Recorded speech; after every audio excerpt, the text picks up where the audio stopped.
I know, I saw it. No, I was listening to. Yes. Hadn't heard it in a long time, so something ironic. Come on. Are you talking about the Alanis Morissette song? Yeah, that's all. I never saw the video in my whole life. I probably have. It's just her in a car playing the driver and the passenger. Oh yeah. I never did see it. It was awesome. Wait. Did you get through the video finally after 40 years? Yeah. You made it all the way through? No, you interrupted me, so I don't know how it ends. Did I crash? Yeah. I'll just sit here while you watch it. No, I turned it off. Oh, man. I assume it has an ironic ending. I guess you'll never know. Wait, I was guessing that her car runs out of gas, even though she just stopped at a gas station to use the bathroom, but didn't fill up with gas, right? It's true. That's ironic. It is. I'll check out with some Big League Chew. So get distracted. She's like, "Oh, they still have this stuff? It's not even out yet." Well, this podcast, as you can tell, guest starring Mr. Cablasto from the Freddie and Spaghetti podcast, co-hosted by Yoli. Or is it? Hoy, hoy. Yes. Yes. No. Or is it Spaghetti and Freddie? I think your logo should be both ways, one on top of the other. With Freddie Spaghetti and Spaghetti and Freddie makes a nice square logo. It's technically Spaghetti and Freddie, but I called it Freddie and Spaghetti the other day just to see if anyone would call me out on it, and no one did. So no one cares. It's Seti Bimco Part 2, The Revenge. The show where we create revenge sequels that nobody wanted. I'll get you, my pretty, and your little dog, Mr. Party Pants, too.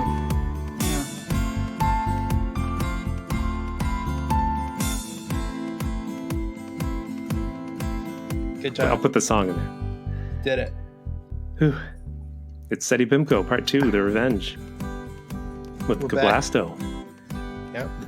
The show where we're going to create some made-up sequels to this movie, but we also have a wild card question I pick out of my bedpan. That's the same joke that Cablasto makes every time he's filling in for George.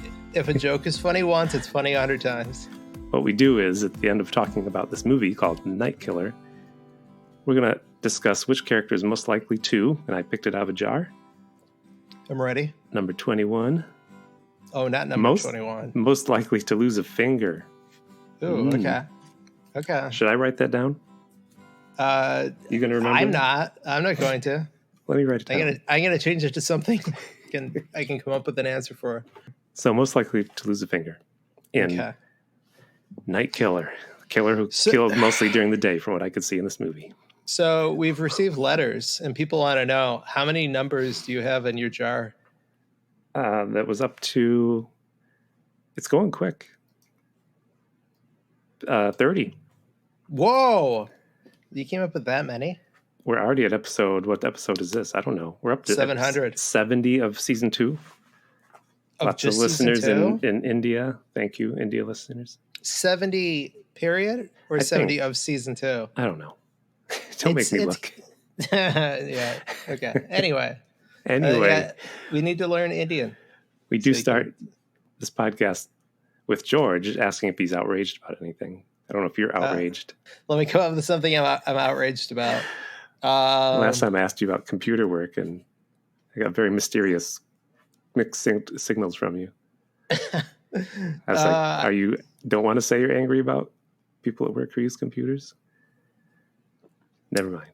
I don't remember a damn thing. I don't remember anything before. You said nobody at work listens to your podcast. Oh, that's true. Yeah, that continues to be true. They do now. I will say that, but I'm only going to say this if you're going to include it, which means you're going to cut it. I'm outraged by the amount of people who have not seen Night Killer. I've recommended this movie to many people. Oh, why would you recommend? Well, we'll talk about why you recommend it. Yes. But I will say I have friends that want to listen to this episode because they're the ones that had me watch it. All right. So it's like the monkey's paw curse. So they passed it on. I passed it on to you. Hopefully you'll pass it on to someone else. So, all right. But yeah, my friends Kate and Fano, I had to do a shout out because they let me borrow their physical copy that they bought. Are they okay with you calling them friends? Yeah, I think so. Yeah, I think so. I'm outraged about. Are you watching the show I'm outraged about? No, I love how well I've watched 2 episodes, I think. Which show? Which show am I going to say? Wait, you're talking about Lost, aren't you? You just started watching Lost. Right. Yes. You want to see, everyone's talking about it. You want to be part of the conversation. Because that's no. Let me guess. You're talking about Alanis Morissette and Lost. That's what I'm into right now. It's true. It's ironic. You're talking about Secret Invasion. I am. And you only watched 2 episodes? I've only watched. I don't know if I finished the 2nd episode. I can't tell you what I'm enraged about then. Oh, okay. Except I know there's yes. They can't have a spy show in the Marvel universe. I used to like reading spy novels, like the good ones, and spy novels, and spy novels. Yeah, people's eyes hurt. Yes, exactly. And I'm like, it's usually about the things we know, like Britain, Russia, America. We understand it, but spies in the Marvel universe, like, I understand the Skrulls. Just hit your button and call Captain Marvel, Nick. Yeah. Well, I know all about the Kree and Skrull War because I know history. Okay. But, well. Yeah. Not the MCU. Oh, well, that history. Okay. Yeah. That history. I know the comic history. I don't know TV history. So I guess what you're outraged about, I'm guessing, because this is no spoilers because I haven't got there yet, is that you thought the show was going to be one thing into something else. It's just there's no need for spies in the Marvel universe. Nick, just hit your button and call the Hulk. It's true, right? I mean, wait till you get the X-Men in there. I can't go in, and you can read minds. I can't say more because you've only watched the 2nd episode, so never mind. You're welcome. Never mind. You're welcome, audience of George and John, because otherwise Tim would be spoiling the show for you. So, is it done? There was supposed to be 6 episodes. I think there's one more. The way it ended. I think. Okay, gotcha. I'm waiting for it to I don't want to tell you what he says. I'll spoil it. Oh, there's a he in it. It's already a spoiler. Nick, he says Excelsior. So, anyway. Stan Lee's in it, isn't he? Weekend at Bernie's. Not CG either. He's like that nun in Minnesota. They dug him up and like, look, he's preserved. Oh, I forgot about that. The one episode I was on, I think we talked about that. That's why I'm bringing it up. It's good. How do you remember these things? Your life must be so uneventful that you actually remember these things. Little things. So did you have a news story? I cut out. What? Is it something about fish with teeth? Yeah. What did you cut out? That one. Yeah. Oh, you know what I didn't do? Read it. Well, no, I breezed through it. No. Why don't you tell me about it then? Well, did you see the picture? This fish has like human-looking teeth. I've seen that before. Oh, you have? Yeah. But they're from South America. I've used the internet before, Tim. But this one was caught in an Oklahoma pond. Okay. That's new. See, you didn't read any of this. No. My homepage is fish with teeth. It's a Google search, so it just so happened that that's your favorite search on the internet. Fish with teeth. It's my homepage. Yeah, it just does that search every day, waiting for results. So, but this one happened to be more every local. day. Is there news of fish with teeth? Yes, exactly. It's been going on for a long time. I've been on the internet for a long time. So, does it mess up and show pictures of the band Fish with Teeth? No.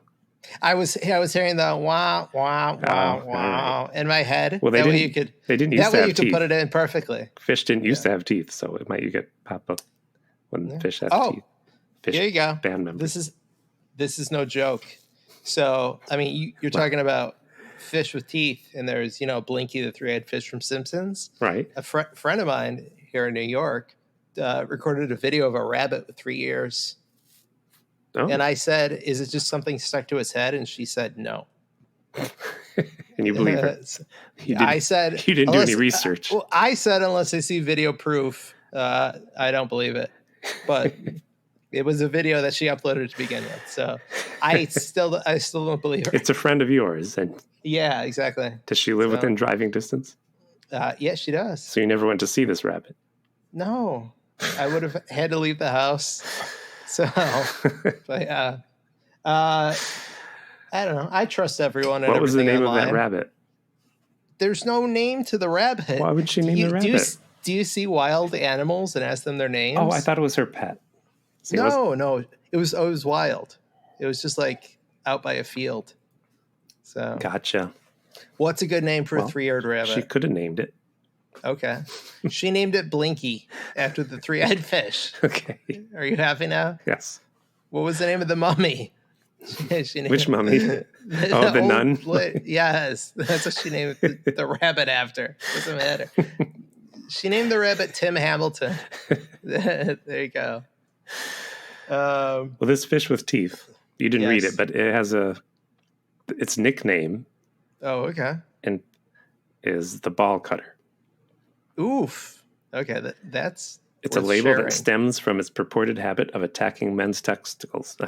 Wow. Wait. What is it? What does it attack? Testicles. Testicles? It was a warning for skinny dippers in Scandinavia. I thought this was a South American fish. Did you just false news yourself? Did I what?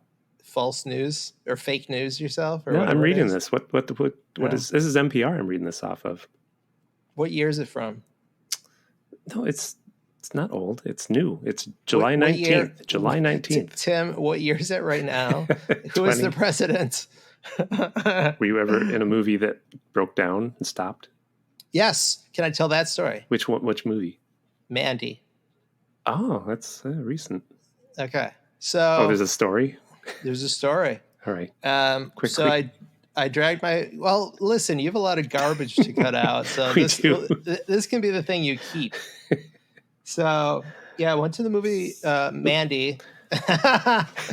Classic Eggman. So I went to the movie Mandy with a friend of mine who wanted to see it and a friend of mine who did not want to see it. He only wanted to see it because he likes Nick Cage. He doesn't realize that I was taking him to kind of an artsy film. Well, yeah, if you've seen the movie, it's a slow burn. I haven't yet.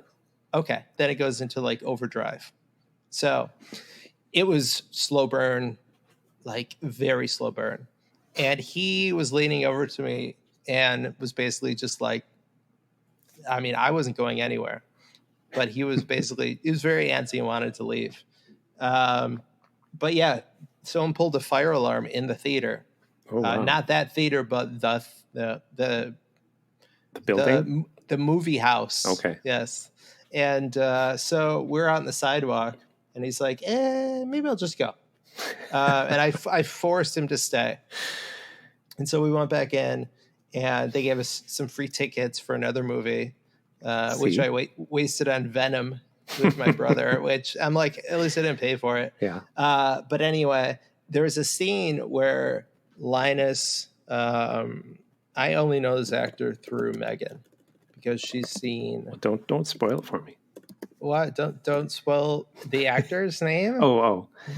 There's an actor Linus Roach. Okay. A lot of people know him from like, and I know someone's probably yelling at their like CSI or one of those type of shows, or Law and Order or something. Anyway, there's a scene where his genitals are shown. Mm-hmm. Linus Cockroach, if you will, and and that was the scene that everyone in the audience was like, "Oh, we don't want to see this." We go back to our seats and they rewind the film, and the first thing we see is his penis giant on the screen again. The audience erupts with laughter. And at that point, we're all kind of in it together. And then we didn't have to sit through much more before the movie really dialed it up to 11. But no one wanted to see that to begin with, let alone rewind and watch again. So that was a memorable problem in the theater. And then your friend got up and left, right? yeah, exactly. So, no. Ultimately, it was fun. Great movie to see in the theater. Great movie to see with an audience. But hang in there, people. It's worth the movie. Worth seeing. Okay. So I'm sure you'll go right out and see it. Let's talk about the movie. Okay. This movie, Night Killer, the killer that kills during the day. That's right. You know a lot about this movie. You want to tell us about the director? No.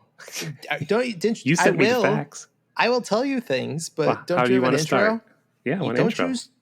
I've heard your show once. Don't you typically start with an intro of like what the movie's about? I am very interested for you to give a synopsis for what this movie is about. I could, but I didn't write one. Oh my God.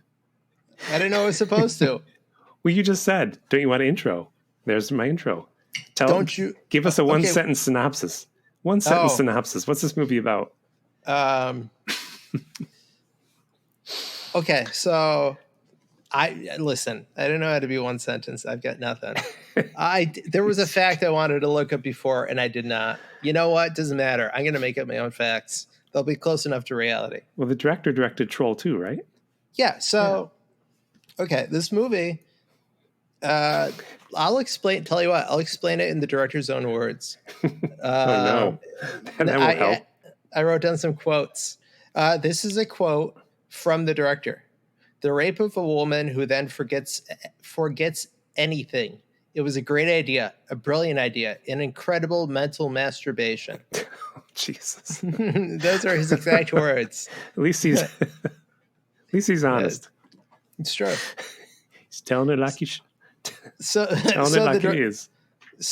movie is a masterpiece. The director's name? Which one? Well, mine says directed by Claudio Fragasso. That's his real name. So he is an Italian director. And for this movie, he went by the name, what movie did we watch? Like Hitler. Yes. Clyde Anderson. Clyde Anderson. Yeah, the woman is probably his wife, I'm guessing. I can't believe a woman helped write this. Peter Hooton. Okay.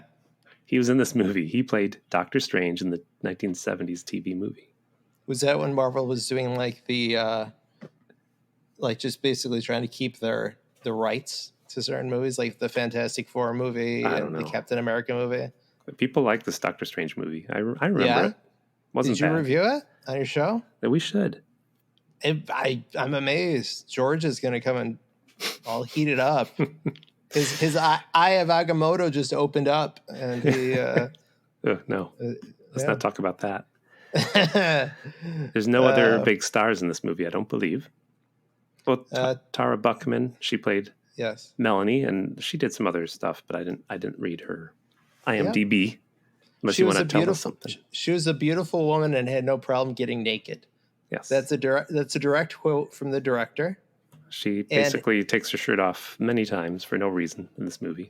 And he also said about her that even though she had a drinking problem, she was always professional on set. Jeez. He's like the people.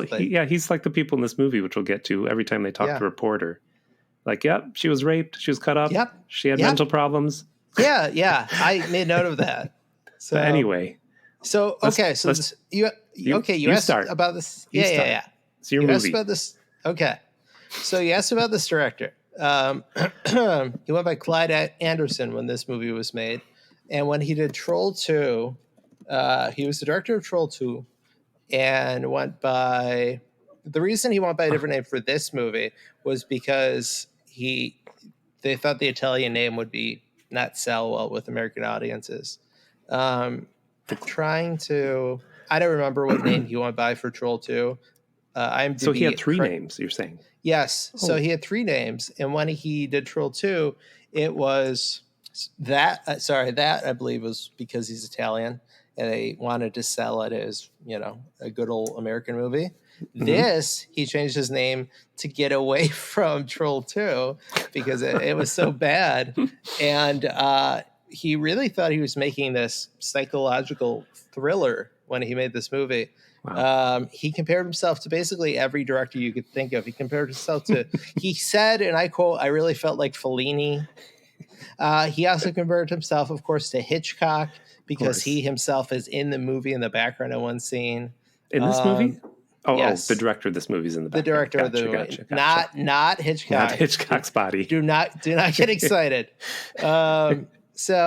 But yeah, he said that he did all these other B movies because he wanted to make money to live, but then he felt like an unappreciated auteur. Did he also feel he was like Jerry Lewis?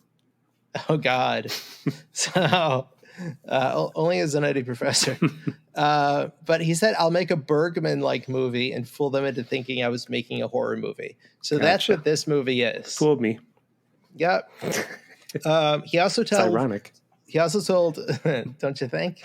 He also told many very inappropriate stories, many of which I don't think about everyone in the world. He told a story about someone to just basically he told this story about how they were filming the movie and he, oh God, listen, I'm quoting a story because I feel bad telling the story. I'll bleep it out.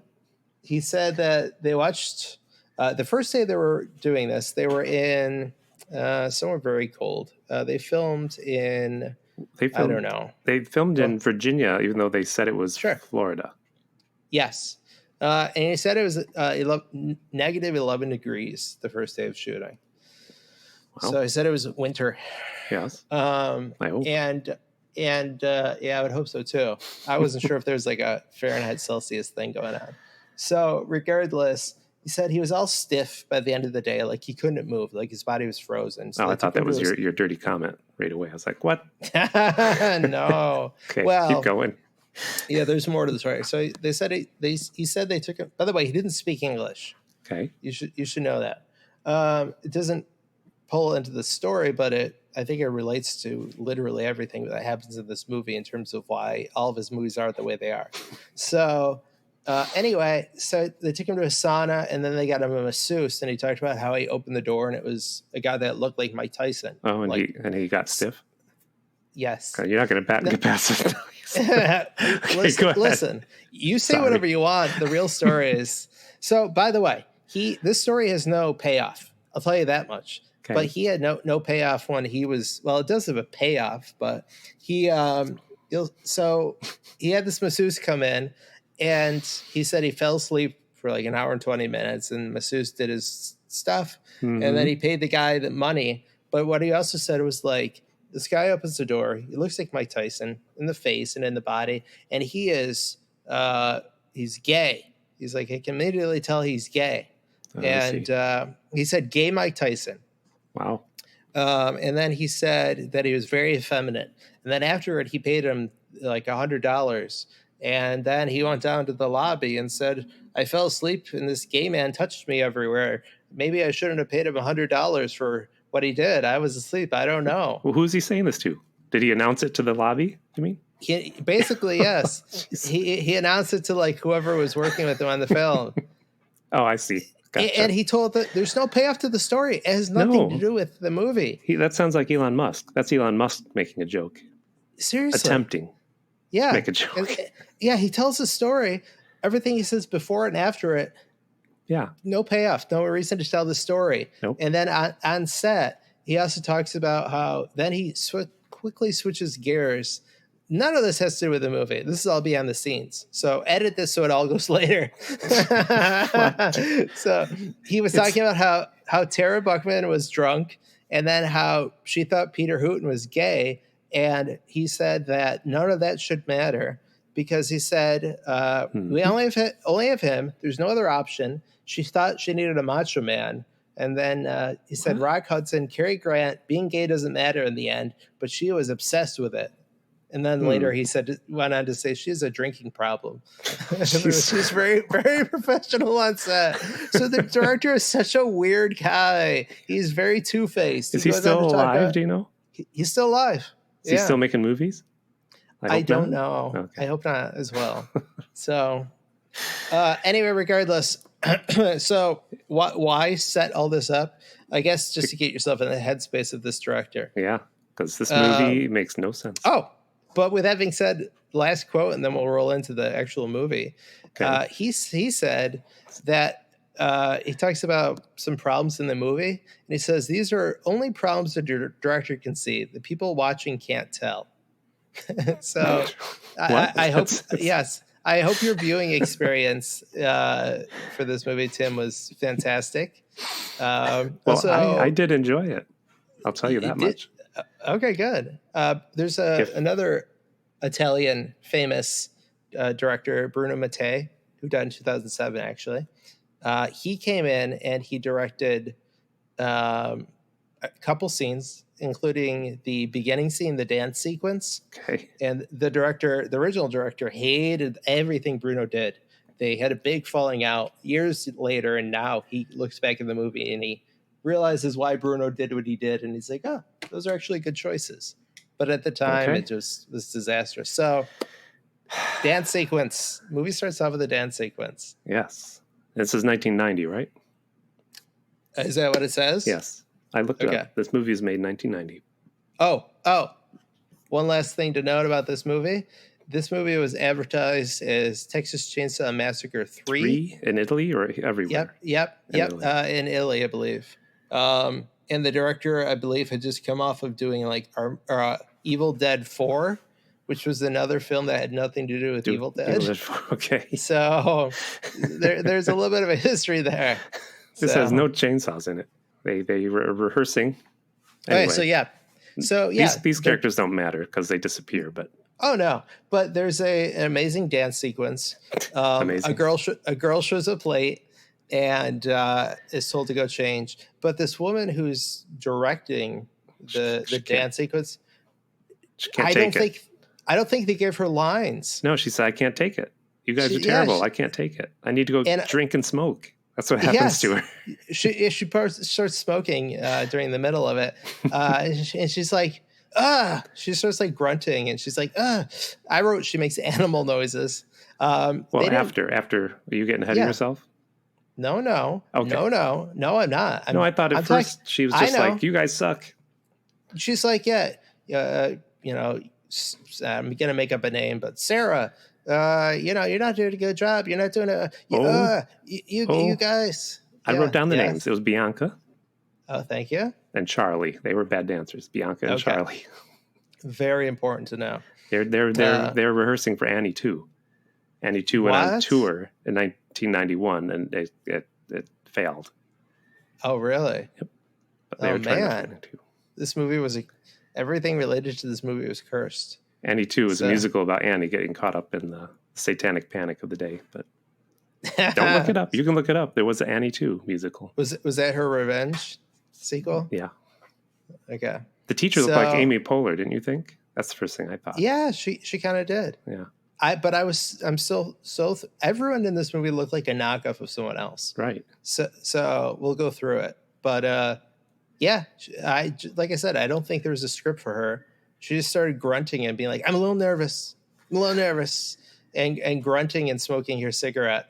And Miss Ross was late. She was the student late. Yes, you love names. The only question you had for me during this entire thing, well, what's the name of the daughter? And I'm like, I've seen this movie once before this, and I had no idea there was a daughter character. I completely forgot. Oh my god. Okay. Ross gets killed by someone in a. Is that the woman's name? Yeah, she's the late student. Okay, so there's a man. Do you want to describe him? He's. I certainly do. Okay. So if you're going to say Freddy Krueger, I'm going to slap that smile off your face. That's what everybody says. I know, and they're wrong. He looks like the Toxic Crusader / Toxic Avenger. Toxic Avenger. He looks like Toxie. He even has the eye that droops. So, but the thing is, and this is my question the first time.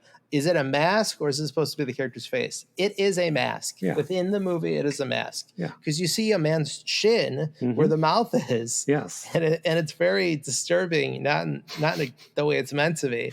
So anyway, if you were going to have a murder mask, wouldn't you want one you could see out of both the eyes? Yes. So very stupid murder mask. Yes. And then he's got a claw that has long fingernails, but the fingernails can and do stab right through someone. Yes, he's got super strength.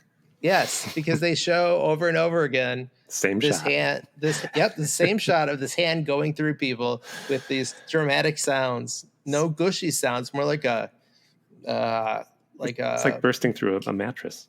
Yeah, that's what I say. Yeah. So because no blood spurts, really, it's just some red fabric. Yeah, this movie's not really bloody. No, I can't think of. But can't you see why people will be like, "Oh, Freddy Krueger ripoff"? Because people are idiots. They need to respect this for what it is. And I thought you would watch this on your show maybe sometime as a Freddy knockoff. You know what? I think that's why I watched it to begin with, because I think my friends knew about Spaghetti and Freddy, the podcast hosted by myself and Yoli, in which we talk about spaghetti westerns and the Nightmare on Elm Street film series and all things Freddy Krueger. Yes. So can you tell I've had to say that before? You can watch it again. You can see what Yoli thinks. So anyway, yeah, I think that is why I saw it to begin with. The student gets murdered. And then we don't know why. I want to say something I'm so happy about this movie, because I read it. Yeah. And the description was killer rapes woman, murders woman, killer rapes another woman, kills a woman. I'm like, oh, we're not going to have to watch a bunch of rapes, are we? But they kind of leave that out. They don't really show any. You don't actually see any rape. So that was like, oh, at least I don't have to watch that. Yes. That was what you immediately said to me. So murder is fine. Murder is fine. Yeah. We saw too much of it in the Golden Amazon Temple movie. Oh, that was a good episode. Yeah. Oh man, that movie sounded so violent. I can't believe you guys watched that. So now we can get to Melanie. Yes. I'm going to say she looks like Linda Hamilton. Is that who you're going to say? No, wait. Oh, okay. We have another death. The teacher goes to look for her. Yeah, the teacher goes to look for her and gets her throat slit. Yeah. That's a little bloody. Yeah. And then she labors around for like 20 minutes before like, yes. And she goes upstairs. Yes. And then she like throws herself over the ledge. So I think and all those people gave up their dance career because of that. Yeah. It's kind of like a scene in Scream. And I think Wes Craven stole it from this movie. I'm just putting it out there. R.I.P. Wes. I don't remember that scene, but sorry if you're making a reference. Oh, there's no joke. There's a scene in a theater where someone gets killed on the top floor and then goes over the edge. One of these dancers went on to be on Cats for a long time. That's all. I think it was Charlie. Wow. So anyway, yes. Then we get to what's her name? Melanie. Yes, Linda Hamilton. That's what I said too. And as we know from Star Trek, Linda Hamilton has a twin sister. Yep. But this is not her. This is no Hamilton. Data fell in love with her. Yes. How could you not? Anyway. What? Anyway. Spoiler alert. So no, Tara Buckman plays the Linda Hamilton-esque lady. And she's home, right? We meet her just at home. Yep. And this movie has terrible lighting. I have to say that too. Something about hilarious. The lighting. What's that? Which is hilarious because that's one of the things the director called out that was so beautiful about it. I'm not joking. Let me see if I can find this quote. No, I don't want that quote. We got to get through this movie. Okay. She's obviously had some trouble. She's looking at herself in her mirror, showing herself. Oh, wait. What? And you're making the same mistake I did. What? I had to go back and add to my notes a sequence that matters. Okay. That you skipped over. I know you want to get right to the boobs, but we see her and her ex-husband shows up and takes their daughter. And he drops off a Christmas gift that she puts under the tree. No, isn't it the man who's taking care of her kid? Annie and Sherman, right? Yeah, Sherman is right. Because her ex-husband, we don't know who that is till the end. That's the big twist. I don't remember who gave her a Christmas present at the beginning. You listen, this episode's already messed up. Let's say his face was in shadows. Yes. It's ironic. No, not everything's ironic. Listen, everyone knows the Alanis Morissette song. Nothing in that song is ironic. I know that you're coming off a high, but yeah. The guy who bought the lottery ticket and died the next day. That's ironic that he won the lottery. Remember? I don't know if it is. I had an English teacher that told me nothing in that song is actually irony. So anyway. Is that the song where she talks about going down on Dave Coulier? Oh, wait, that's another song. It's another song. Do you know who that is? Dave Coulier? Yeah. Let's see. Full House? He's in Blossom. Oh, Full House. He's in Full House. Yeah. Yeah. Or Blossom. Oh no, this will be edited to make you look like you know what you're talking about. Anyway. Guest starred on Blossom. He played Uncle Joey. Right. Anyway, okay, so the movie, this guy shows up, takes her daughter. Yes. Because she's having a hard time, drops off a Christmas gift. And then she goes and she is looking into the mirror while she lowers her top. And she's just saying, here I am. This is you. Yes. Oh, wait, she gets a phone call first. Yeah, from the news report. News report says there's a woman who was repeatedly raped before being killed, which we saw. Someone calls her, and one of her phone lines, because she brags, she has multiple phone lines. It's made very clear. 1990, that was a brag. The phone is even set up for it. It says like line 1 and line 2, and little lights light up. Someone calls her and she says, "You're drunk. Don't call me anymore." Yes. Don't call. Yeah, some guy is harassing her. He's harassing her. She's panicking. There's a man in a phone booth in front of her house. Mm-hmm. And then she takes her top off, rubs her breasts, and says, "Well, here you are, Melanie Beck. This is you. You have a daughter and a marriage on the rocks, and nothing but gray skies ahead." Yeah. Yep. So there you go. Marriage on the rocks. So she is married. Yeah. I understood what they did here, but not that it makes much sense. But okay. And then she calls the police because the guy calls again, right? Yep. And threatens her. The police are like, lock the doors, wait 5 minutes. And she goes and smokes. Well, yeah, but it's funny because she locks herself in. Because the cop is like, "You got that? You got those instructions?" She's like, "Yeah, wait 5 minutes, lock my doors." And she says to him, he's like, "No, lock your doors first, then wait 5 minutes." Anyway. Yeah. Well, and then she also has a lock on the inside to like lock herself in. Yeah. Not like a deadbolt, but like, no, but the door. Key. It has a keyed lock on the inside. Who has a keyed lock on the inside of their house? I do. Wait, do I? No, I don't. No, you don't. Well, she had a drinking problem, so she had to lock herself. so they gave her special doors? Yes. Is that like that's not part of part of AA? Yeah. Okay. That's why she was having a hard time. She's like, wait 5 minutes, lock the door. Also, get a drink of water. He's like, no. When she gets threatened, the guy like says a bunch of vulgar things to her, and she calls the police and to tell the police officer what was wrong. She goes, "He said, well, you can imagine." Yes. Who says that to the cops? Who? And then he says, "Give me your number." And she goes, "I have 2 lines." And he's like, "Give me both." I need more lines in this movie. Yes. So anyway, regardless, the killer's in the house. It's like a Monty Python routine.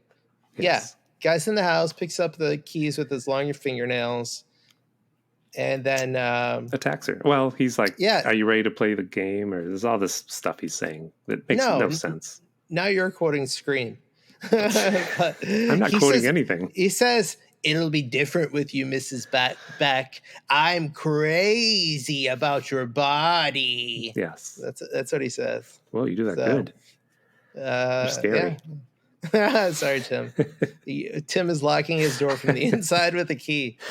So we don't really see what happens. Like the screen does that thing in the 60s where it gets all wobbly, right? Yeah.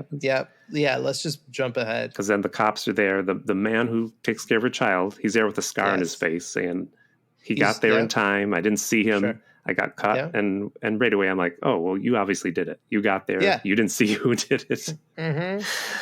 They don't ask him any questions. He talks right to again, as we talked about earlier, when the press come, he's like, "Yep, she got killed. She got raped. No, she didn't get killed. Yep, she got raped. She's got mental problems. She's an alcoholic. She was asking for it." Just there's a scene later too where the cops are talking to the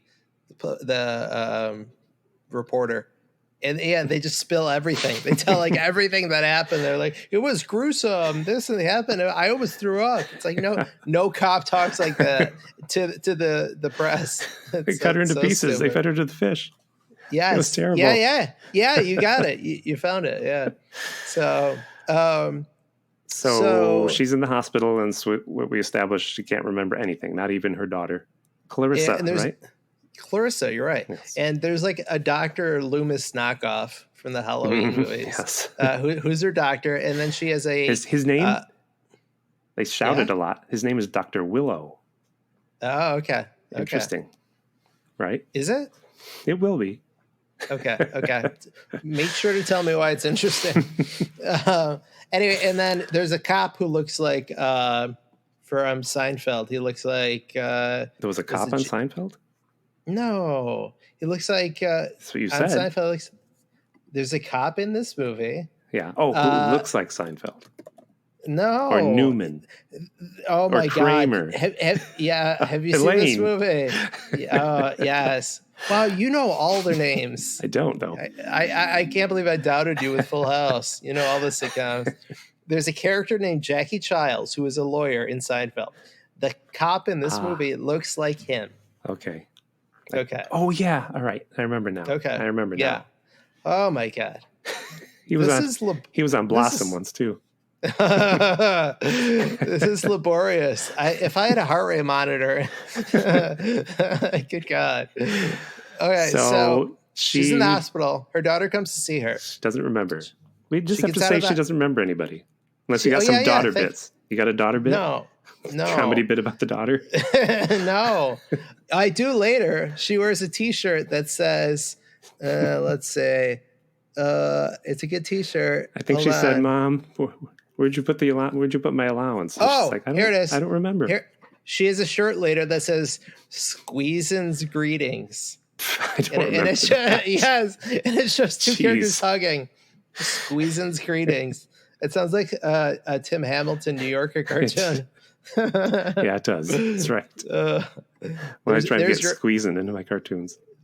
So they kind of cut to she's out in the streets. Like they don't show us her healing at all. They don't show the scene of her walking with the handlebars. They don't do a training sequence of her.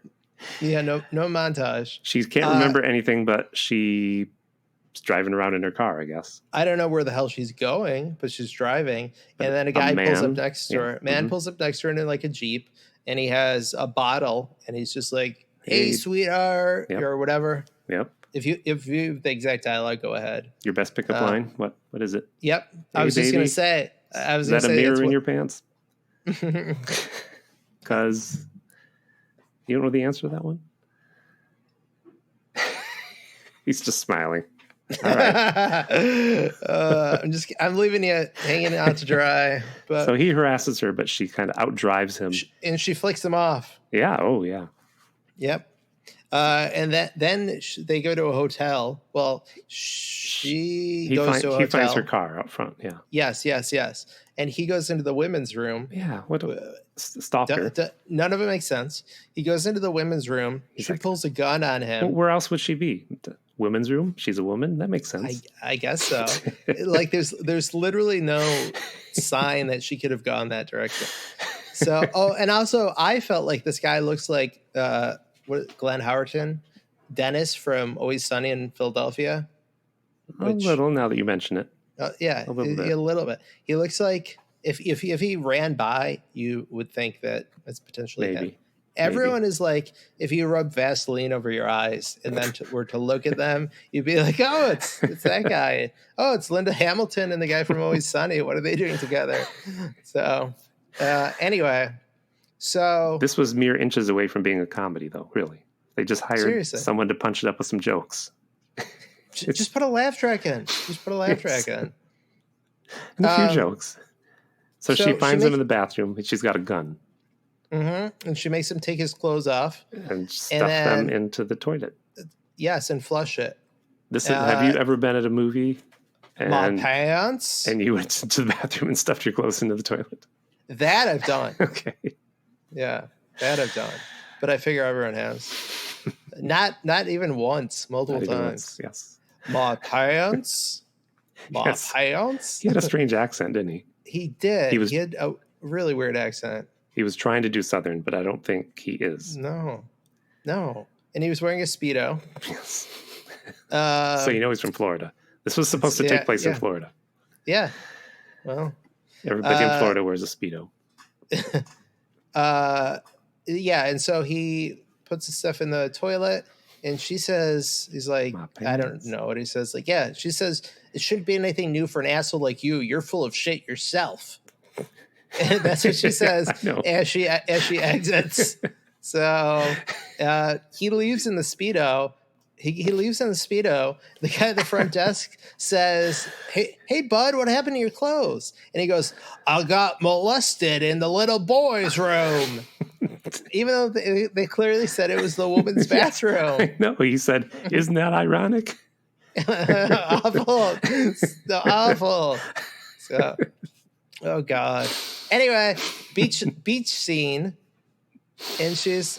Now listen, I'm not a fan of like going through beat by beat for a movie, but you're doing it. This is a movie that you need to, because every scene is fantastic. It's everything. It's not.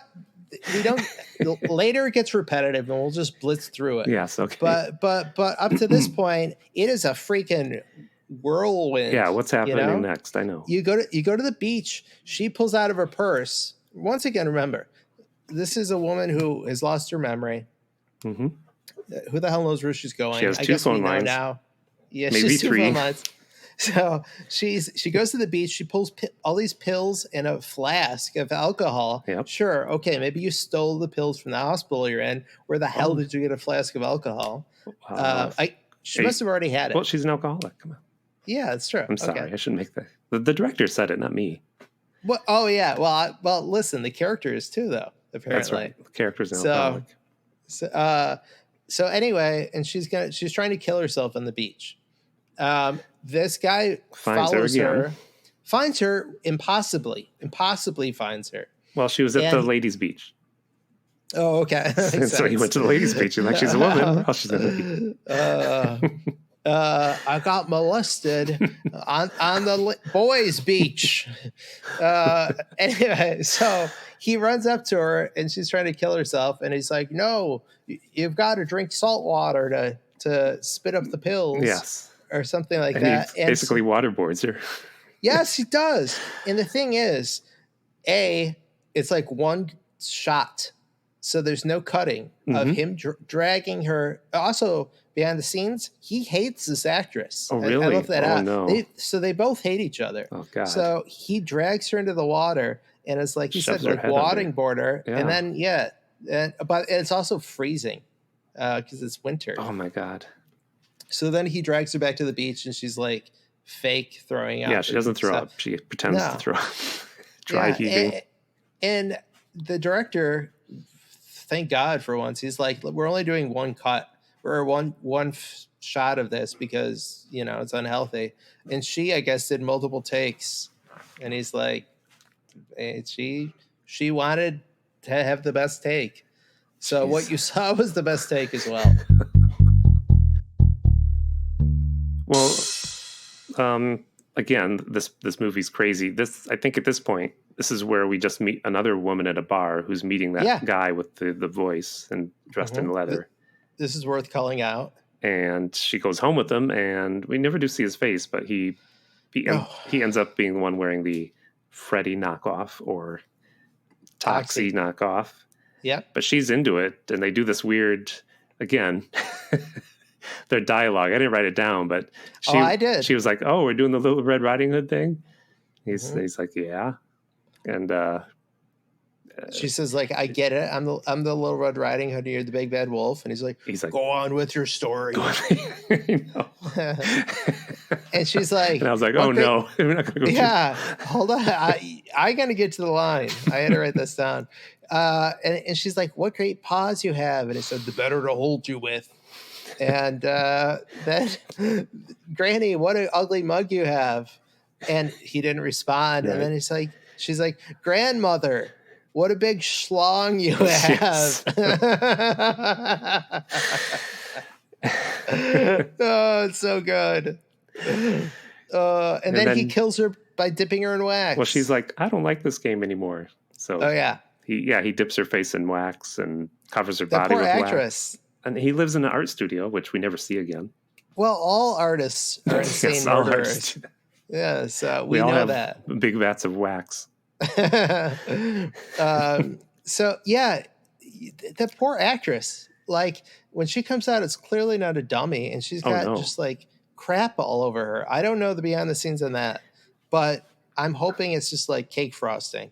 Yeah, I hope, because they do 2 shots of her coming out, and it just looks like actual wax all over her face. I think it was cake frosting. I hope so, because I read that they combined the filming with some cake fart videos. So they made some cakes after this. George's favorite videos. Shout out to George. God, I can't be here. God, awful. I'm sure he's very, very happy he's not here. So then anyway, we go back to Melanie. What? Wait. One last creepy detail. Then then this woman who's covered in wax has a glove just like his that she's on and a mask just like his. Right. And then he starts kissing the mask. Oh, that's right. That was, yeah. Erotic is the word you're looking for. Yes.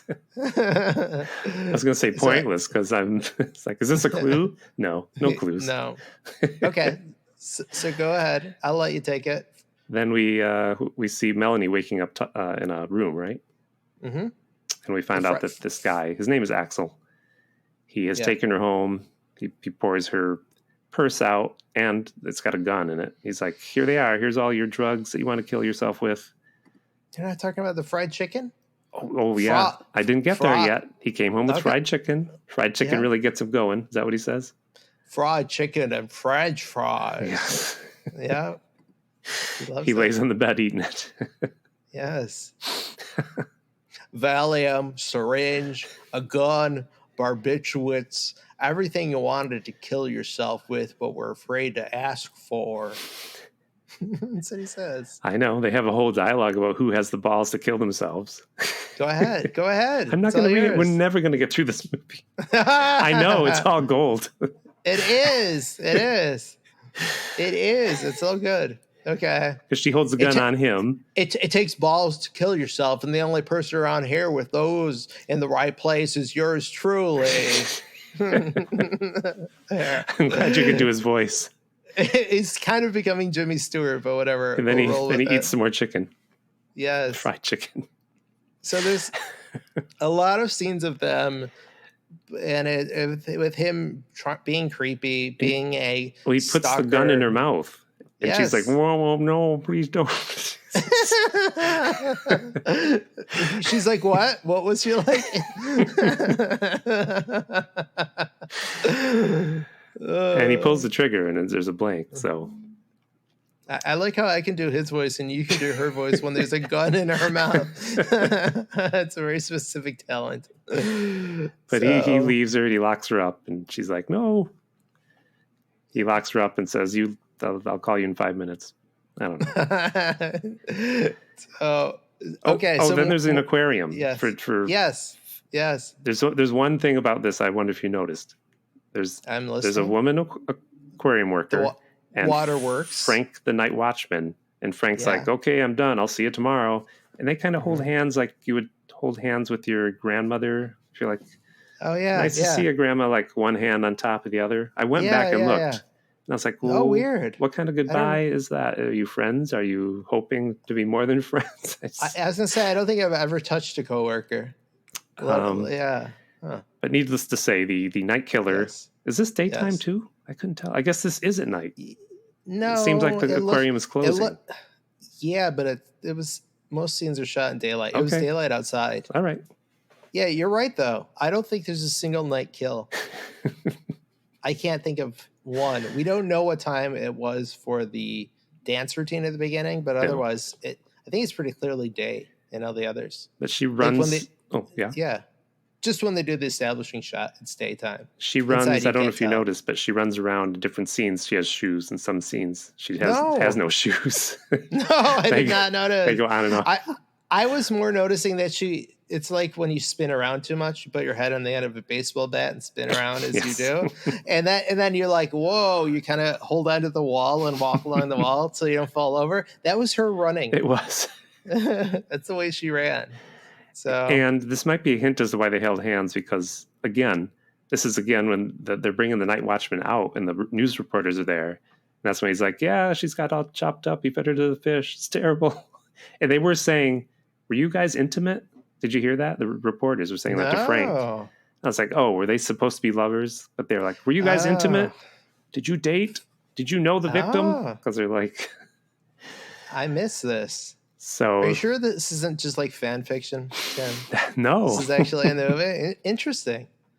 I will say that when he was like, quote unquote, attacking her, which just means like putting his hand over her face. Yes. He was mumbling incoherent crap. The killer was, but he also said the fish that got away. Oh wait, wrong voice. Did he say that? The fish that got away, oxygen to live. Did those he are the things really that, say that? Yes, he really did say those things. I wrote them down. Yeah, and then in other random mumblings. So yeah, I thought he said sand in the Vaseline. Send it in the. And she's like, no, that's not ironic. It's just painful. God. Oh God! Just keep moving. Isn't that one of the verses? Sand in the Vaseline. Come on, did I make that up? Or was that a Hootie? Yeah. That's a Hootie song. Okay, yeah, no, that's? I thought that was Stone Temple Pilots. Could be. No, I'll say you're wrong. You have the same problem as George. Just yes and what I say, and we'll all get along really well. Yeah, you're right. You've got it. That's exactly it. Let's see. Yeah, it's Stone Temple Pilots, Vaseline. So, yeah. Anyway, Axel comes home again, eating some fried chicken. Yes, it really gets him going. He says he didn't blow off enough steam. And he ties her up. We're never gonna get through this. No, I'm just skipping. You want to skip? Well, I love that dialogue where she's like, "Untie me." He's like, "Say please." She goes, "Untie me, you fucker," and then he slaps her. She's like, "No bad language." Oh yeah, that's right. It's just the whole thing of.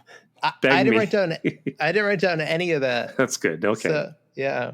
But here we get Dr. Willow, and the policemen. We get lots of shots of them like talking about psychology and talking to the press because they don't hide anything. Yeah, she's got mental problems. Whoever they're talking about. It doesn't matter. Yeah. That guy's an alcoholic, yeah. So basically, they talk about the stuff on TV. We're just going to wrap this up, folks. Wait a minute. Before you wrap it up. Oh, I'm not actually wrapping it up. I have a page full of notes still. Oh, no. But we got to get through Dr. Willow. Okay, go ahead. Dr. Willow's name got shouted so much. I wanted to talk about Warwick Davis. Warwick Davis the movie Willow. Played Willow in the movie Willow. So I have a short list. Don't make that face. Okay. Short list of the ways this movie is like Warwick Davis. I forgot you do bits. Go on. Here's my bit. Okay. Warwick Davis, who played Willow, and in this movie, Dr. Willow is a prominent character. So here's 3 ways Warwick Davis is like this movie. So Warwick Davis, he was in 5 Leprechaun movies, right? Am I right? Was it only 5? Yep. Okay. And Night Killer was in the 5 movies for $1 bin at Blockbuster a week after it was released. Okay, there's 1. Okay. Warwick Davis had a loyal dog named Peter who ate most of his Willow script one day on the set, but he ended up improvising most of his lines in order to get all the shots they needed that day. Is that a fact? Yeah. And Claudio Fragasso, the director of Night Killer, he had a loyal dog named Chicken who unfortunately never ate any of the script for Night Killer. There you go. Chicken. One more. Warwick Davis, I don't know if you know this, has played 15 different Star Wars characters. Did you know that? Oh, I didn't know that many. Wow. And Night Killer played in 15 theaters before it closed. So there you go. Easy joke, sorry. It's good. Okay. All right. So now wrap it up.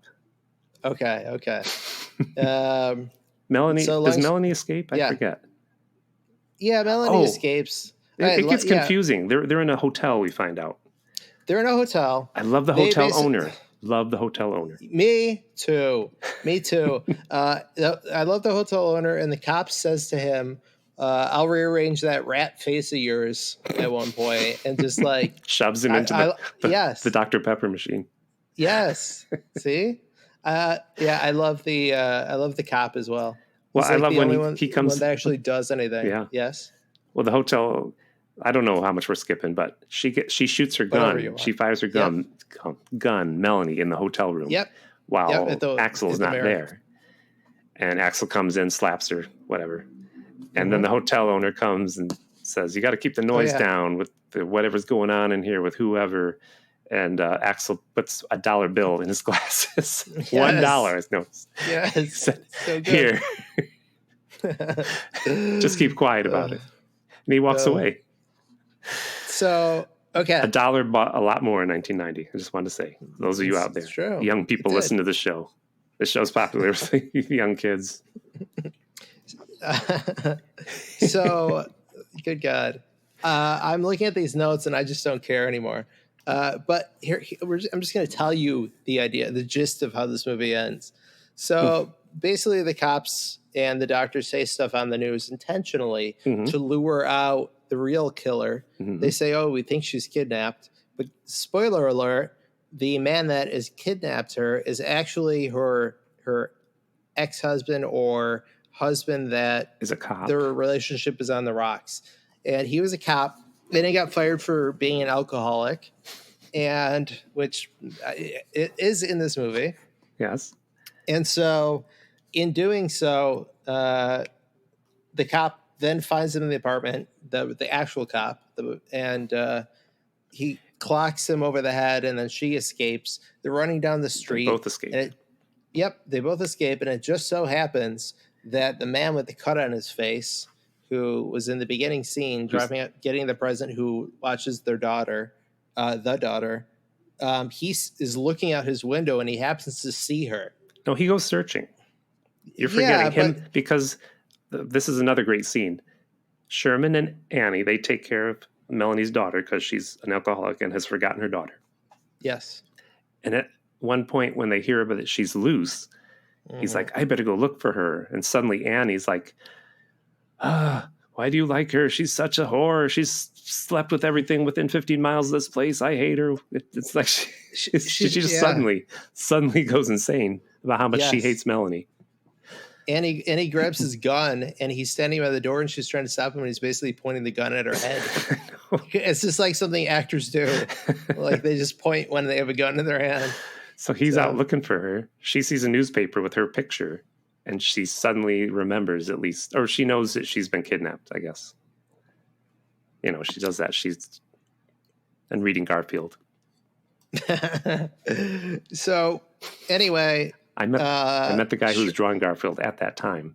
That's why I bring it up. Did you meet Jim Davis? No, he didn't draw it. Come on. Oh. He's a businessman. They hire people to draw. They hire people to write gags. It's like... Did I destroy your childhood? It's not real. Yes. I don't know what year he stopped drawing it. But by 1989, he was not drawing it himself. Oh, no. It's not a big secret. Oh, no. Anyway. Did you work on Garfield? No. So the guy that you met that worked in Garfield, how did you know? Where did you meet him? Oh, a comic convention. He was there. So it was out in the open. He's like, I draw Garfield for the Jim Davis Enterprises. Ah, interesting.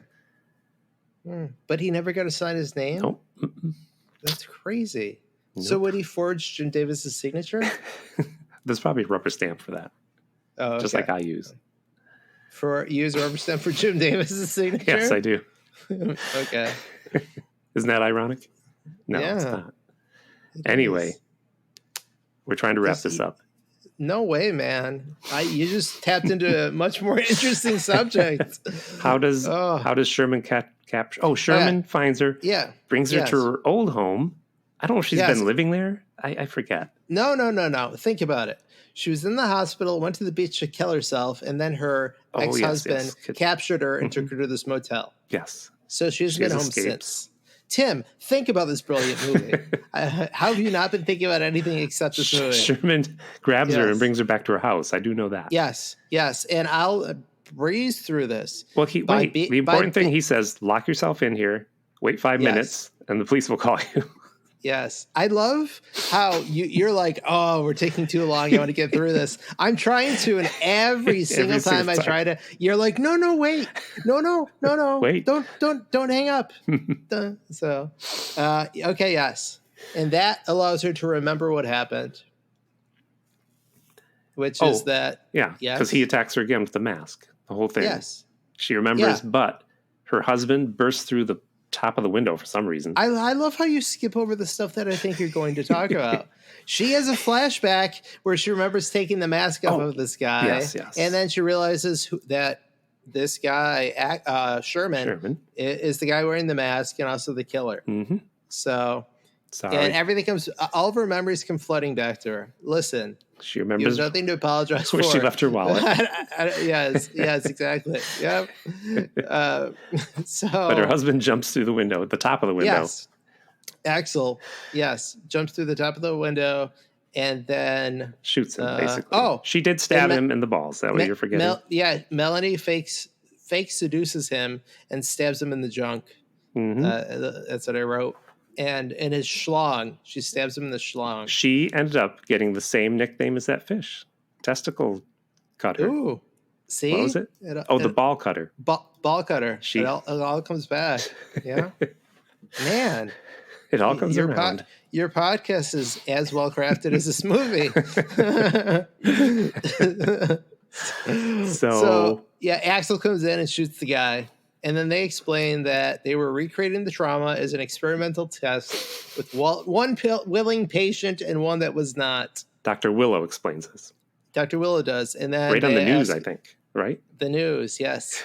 Because they tell everything to the news. Yes. And then Axel, the other cop says that not only will he get his job back, but he'll probably get a promotion. Yeah. And then it shows Axel, his wife, and their daughter. Axel, his ex-wife, whatever. Ex-husband. It said they were, They're all together. They're happy again. Axel, Melanie, and Rosita. It's Christmas, we should say. There's barely a mention of being Christmas. Didn't see a Santa. Nope. Didn't see nothing. Decorations except there was a tree, I think, in their house. But beyond that, no Christmas songs. No. So, but you should watch this movie at Christmas every year. But it is Christmas. Because what? Axel talks like that all the time. He wasn't putting on a character voice. He's laying in bed with her, and he's still talking like that. She makes some fried chicken. Yeah, like I didn't write down any of their dialogue at this point, but he's like, "Oh, honey, I'm happy. I'm so glad that's all behind us." And it's I got a call on line 4. He's like 4 lines. I got you more phone lines for Christmas. That's what you wanted.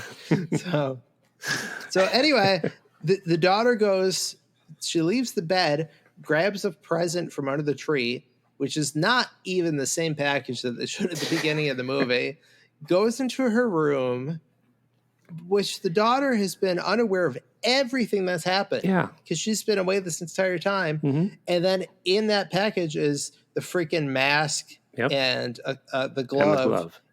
And she looks in the mirror and says, "Do you recognize me, Mrs. Beck? I'm back just for you. Just for you." And then it rolls credits. You may not know this. Makes no sense. But Warwick Davis, he played that character with the mask on in the glove. That wasn't her. He was in the mask, but it was her body. He stood on her shoulders. That was that was the end. It's good. I didn't even bother to wait if there was some after credit scene. I didn't either. And Nick Fury asks the young girl to join the Avengers Initiative. So you missed it. So what's her superhero name? Actually, it was Axel that he asked. That's the promotion that he was talking about. Okay. I think Axel works just fine as a superhero name from 1990 or 89 or whatever. So... anyway, thank God this movie's over. That's over. Revenge time. Wherever you are, wherever you're hiding, I'll find you. I'll get you. I'll get you. Revenge. I'll get Revenge. Revenge. One of us will die. One of us will die. I will not let Cindy take my place. I will have my revenge. Who from this movie would lose a finger, right? That's where I was going to direct you. Okay. Direct me. Okay. So I would say most likely to lose a finger would be the killer himself. Like there's a scene where he picked up the keys with his nail. Right. It's like, come on, man. Like the things you're doing with those nails, you're going to get to a point of, or you're doing things you shouldn't be doing with them. So first goes the nail, next comes the finger. Wait, was this to lose a finger? Yeah, it was finger entirely. But I would think if he's doing strange things, he'd like scratch his tooth and pick his nose, and next thing you know, he's jabbed himself in the brain. You can't tell me you started off like with the perfect density for those fingers, because this is floppy glove and these like fingers that can go through someone's body, like these long nails. So within testing of those gloves, I'm sure he lost a finger or two. I don't know if we ever saw his full hands. Watch the movie again. Yeah, maybe he was missing a finger. Maybe he was missing all his fingers. That's why he wore that glove. Did we ever see his fingers? He could have had a glass eye, and that's why the mask had the one drooping eye. True. Could have had some false teeth. It was all hints. So he got some fancy false teeth because he wanted the nickname, the Testicle Cutter. He's very upset that Melanie got that nickname. It's like a Bergman film. It's like a Fellini film. All right. So, yeah. We failed. That's great. Great improv. Okay. What about... He had no fingers. They were cut off. There we go. It's the prequel. They were cut off. That's why he's got that mask. He had lost his fingers. Done. But how? He also ate fried chicken, and he made fried chicken. And he stuck his hand in the fryer. Well, no. You've heard of finger licking good. Yeah. Especially in this movie. Yeah. No, I was going to say... You start off licking, you get to biting. Next thing you know, you're losing a finger. Jeez. All right. Do you want me to go first? Yeah, you just go first. Okay, let's hear it. Should I do it in the voice of Samuel Clemens? No. Yes. So my movie, it might be called Day Killer, the killer that kills at night, but I don't know. Okay. So the night after Clarissa got that mask, she disappeared. Yes. It was a whole search. Her parents went to the police. The police told them to lock themselves in the house and wait 5 minutes, call them back, and it was a whole search for her daughter. But the next night... Oh, I thought that was the end. The next night... Yes. Was the first night of the murders that took place at the Kentucky Fried Chickens. It became known as the Day Killer. Or the Crispy Killer. That's better, right? Crispy Killer. I like Crispy Killer. Well, I don't know where you're going with it. That night someone was killed at the Kentucky Fried. Yeah? You're trying to make sense of the name. You should go for not making sense, just like the movie. The Day Killer. Yeah, okay. Day Killer, I like. A worker at the Kentucky Fried Chicken on 4th Avenue was found dead. And the night after that, someone was killed at the Kentucky Fried Chicken at the mall. And the night after that, someone was killed at the Kentucky Fried Chicken at the Carnival. You know what? Where the She-Freak was? What? They call it KFC for a reason. Why don't you just go with KFC? KFC Killer? No. Just while you're saying the story instead of having to say Kentucky Fried Chicken every time. People like to hear me say the whole word. Kentucky Fried Chicken. Okay, you go for it. I was just trying to give you a life raft, but continue. Well, finally, the lead detective and Dr. Willow, they created a plan. They had Axel, the father of Clarissa, dress up as a Kentucky Fried Chicken worker, which was a dream job for him because he loved his fried chicken.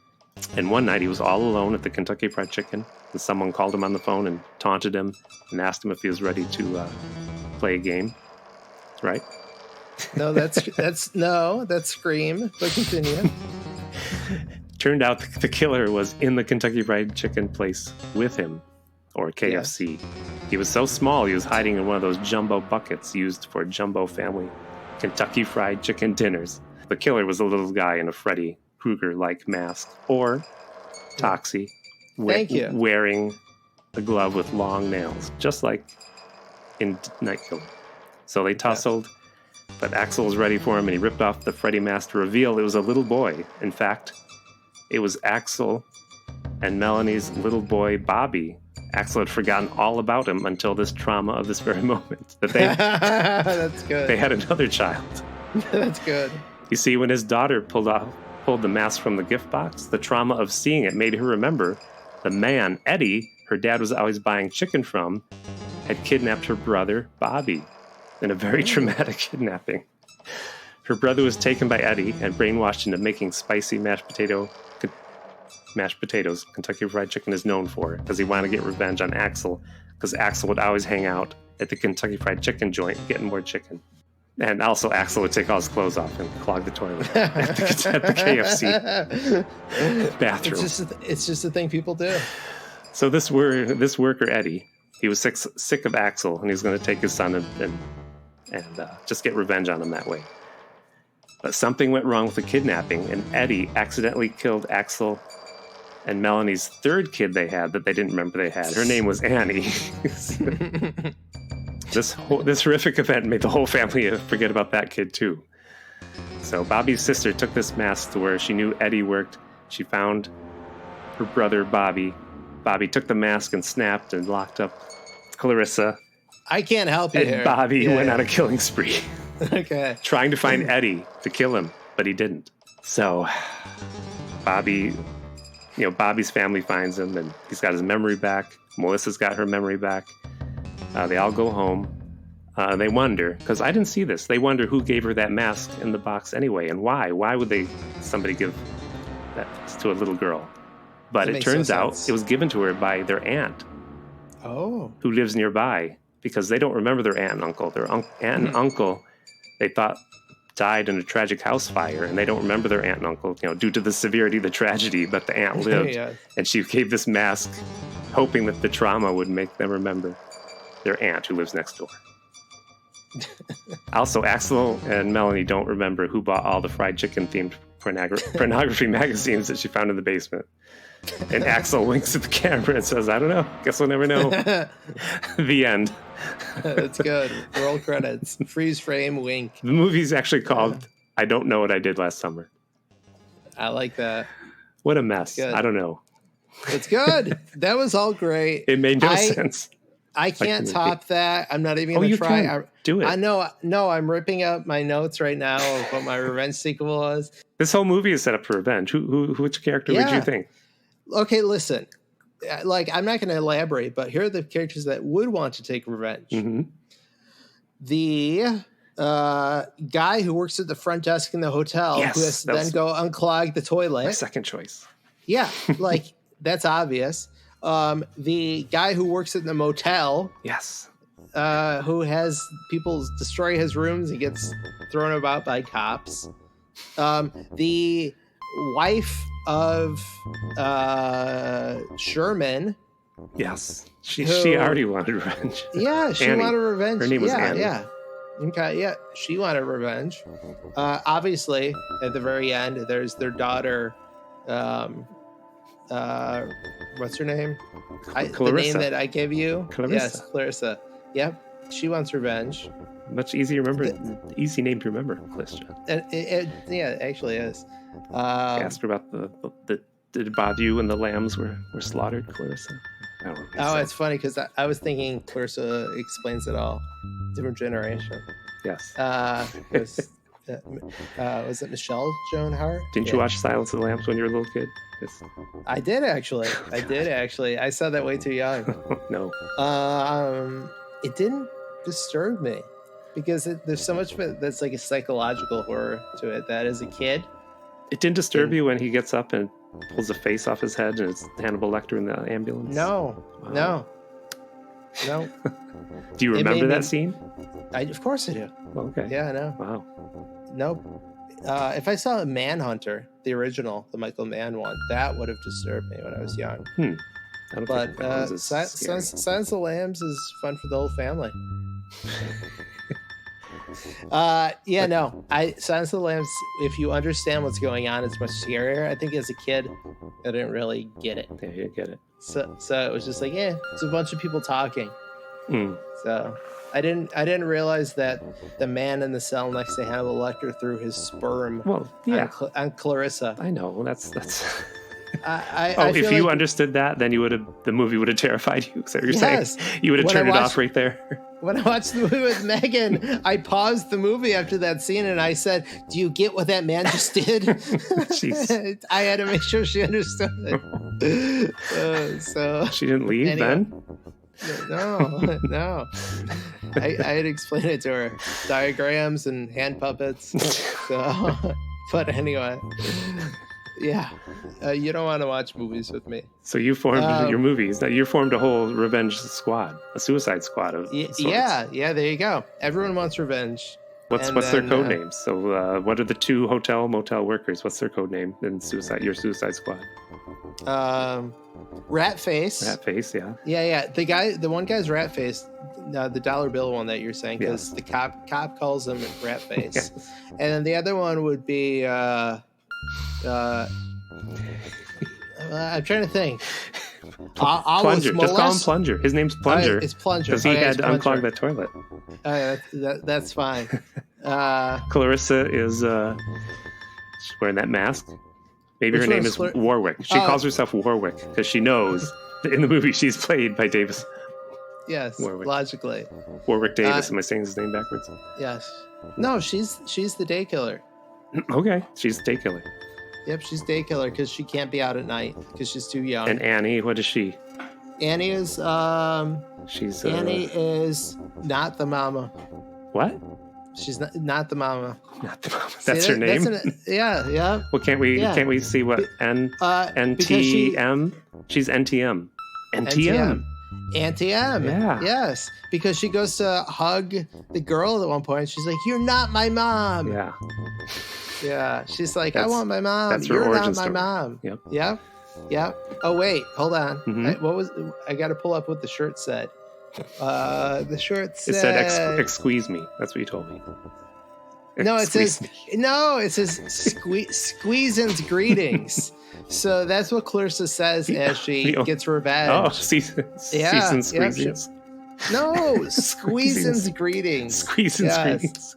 Yeah, I like season squeezings better. That's good too. But yeah, no. As she pops someone's head up, Squeezin's greetings. That's what villains say to her to annoy her. They call her season squeezings. Yeah, and she gets she's mad and she corrects them. Yeah.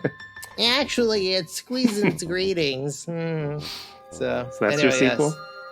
I guess. Should I stop the music there? Are you done? Is anything else? For the love of God, yes. Because we talked way too long. This is a big episode. Big episode. Yeah, you mean that in terms of content, right? Not length. I got to quickly say, I checked for mail and we didn't have any. Anyway, I got to get out of here. Send us an email, SetiBimco.com, SetiBimco with E.com. Send us some emails. We're on Instagram. We're on the new thread thing. We're not on X. You hear that new thing called X? I'm not going to get on that. I certainly did. I'm not. Instagram, SetiBimco. No. Next week, George comes back, and it's September next week. And we're going to do Sticky Web September. How's that for a name? How's that for branding? Sticky Web September. We're going to watch all the Spider-Man 70s TV show episodes we didn't watch, because there's at least 4 of them left. Okay, and we're gonna watch the premiere episode next week. If you didn't know how Spider-Man got his powers, spoilers. Don't listen to our show until you watch that episode. I guess I'll have to wait. Did you have fun? The podcast. Let's say goodbye to people. Dear God. All right. Seti Bimco, final episode. Goodbye. See you next week. See ya. For Arachnid September. Goodbye, India. Bye.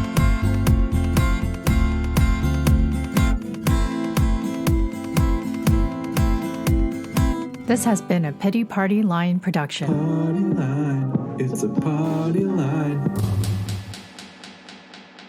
Oh, no. I can't talk to you about Secret Invasion. Wow. No. Not what? Jeez. Did you watch Picard season 3? No. What's the Star Trek show you guys are watching now that you've been talking about in the Discord? Did you watch the Arnold documentary? No. I know there's a young person in your life. Did you have to take that young person to Barbie or going to? You're talking about my wife? Yes.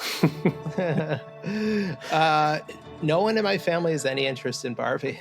Have you ever had to get up in a movie to use the bathroom in your life and you're like, damn it, I have to go? Yes. What movie? It was Shin Kamen Rider, and I was not enjoying myself at all. You're going to say Schindler's List there for a minute. Did you ever get kicked out of a movie theater? I think so. Wow. No. Yes, but I I did once, but they were so inept that I managed to slip back in and just sit somewhere else. So you saw the end of Porky's. Yes, Porky's 2. Did you ever spill food on another person in the theater? As an adult? I feel like was someone I knew or a stranger? Anybody. Yeah, anybody. No. I'm just going to tell you no.